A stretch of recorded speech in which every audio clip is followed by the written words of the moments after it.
Hello and welcome to another episode. I am Brian, the Unskilled Commander, and this is High Octane, where I take one of my decks, give it the perfect opening 7 cards and next 10 stacked cards, and see just how fast it could possibly win the game. Today's is an interesting variation because it's Sheoldred the Apocalypse, and I've already done Sheoldred the Apocalypse, and she won on turn 5. However, that's based off of the deck I actually own and the cards I actually have. I started to wonder, well, what happens if I got all of those cards that were extremely expensive, but they're 0-drop artifacts and stuff? How fast could that speed up the process? That's what we're about to find out. And it turns out, not only did it speed it up, it sped it up crazy. Unfortunately, you're going to need ridiculously expensive cards, so it's not likely that it's going to happen. And of course, High Octane is a thought experiment. You're never going to get these cards in the perfect order like this, and it also assumes in most cases that your opponents don't have any interactions, no board wipes, no counterspells. So let's go ahead and jump in and see just how crazy this is. We're going to start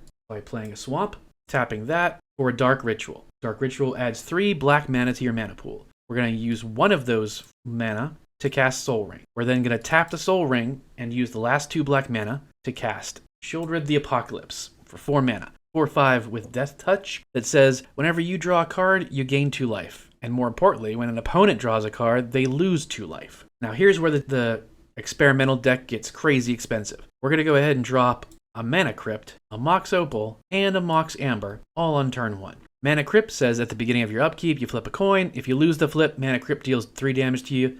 Sure, we'll just assume it deals 3 damage to us on turn 2. Who cares? But you tap it to make 2 colorless mana. Mox Opal says you tap it to add 1 mana of any color, but you can only activate it if you have 3 or more artifacts. Luckily, we have 4. And finally, we have Mox Amber, which says tap it to add 1 mana of any color among legendary creatures and planeswalkers you control. Sheoldred the Apocalypse is legendary, so we can tap it for 1 black mana. We will then tap all 3 of these artifacts to make 4 mana and cast Teferi's Puzzle Box. Teferi's Puzzle Box says at the beginning of each player's draw step, that player puts the cards in his or her hand on the bottom of their library in any order, then draws that many cards. We're then going to go ahead and pass turn. So it goes to our opponents on turn 1. They have 7 cards in hand. I've already checked on Magic the Gathering's rules. You do draw for your draw step first. That's important. Your opponent's going to draw their card for turn, take 2 damage. They will then have 8 cards in hand, and they will put them all in the bottom of their library in any order. They then draw another 8 cards, taking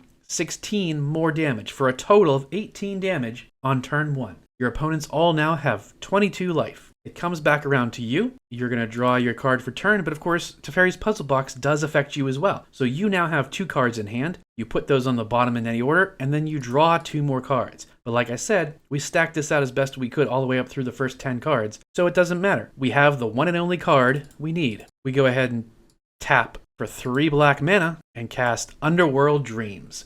Underworld Dreams is an enchantment that says whenever an opponent draws a card, it deals 1 damage to them. They're now taking 3 damage per card they draw. We don't have to do anything. We move through our phases and we pass turn. Now we're going to go ahead and assume that our opponents played 1 land per turn, and they all played a 1-drop. So they currently have 6 cards in hand. They move to their draw step, draw a card for turn, taking 3 damage. They now have 7 cards in hand. They put them on the bottom of their library in any order, draw another 7, taking 21 more damage, for a total of 24 damage, and every single one of your opponents is now at -2 life. Before it even comes back around to you for turn 3, you've won the game. I honestly couldn't believe I was able to get it to go this fast. Now, of course, because Teferi's Puzzle Box does affect you as well, I had to make sure that Underworld Dreams was a couple cards in so that I wouldn't accidentally dump it onto the bottom of my library by drawing it too early. But there you have it. A crazy fast win for Sheoldred the Apocalypse. I really appreciate you watching. Go check out the rest of my channel, maybe subscribe, throw out some likes and all that junk. Again, these aren't going to really happen. You're never going to get this perfect storm of cards set up, but it's just a really fun thought experiment to see just what the cards needed are to go crazy. Hope you enjoyed the episode, and I will see you next time.